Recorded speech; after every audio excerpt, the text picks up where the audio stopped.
ce qui me fait le plus marrer, c'est quand tu vois des gars comme Macron dire que voilà, dire qu'ils sont anti-système. Ça, c'est magnifique. Ouais. Le mec, c'est Hollande 2, tu vois, c'est-à-dire le retour.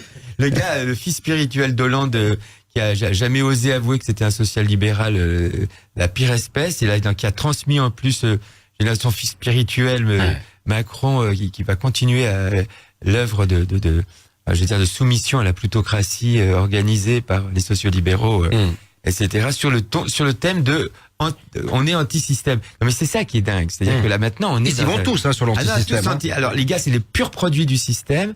En plus, ils portent atteinte à la liberté d'expression, ils portent atteinte aux droits du citoyen, à la souveraineté nationale. Ils violent la Constitution tous les jours en prétendant la défendre. Enfin, c'est des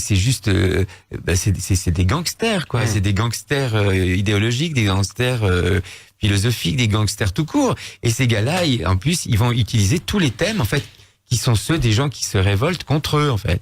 Mais tu vois, c'est le cynisme absolu, quoi. Et moi, ce qui m'inquiète le plus dans cette histoire, c'est qu'il y a quand même des Français qui sont quand même prêts à voter pour eux, quoi. C'est ça le plus inquiétant, parce qu'en fait, on a les gouvernements qu'on mérite, hein. Je veux dire, si demain on veut plus se laisser faire et si on veut plus se laisser embobiner et empapaouter par ces gens-là, c'est très simple, hein.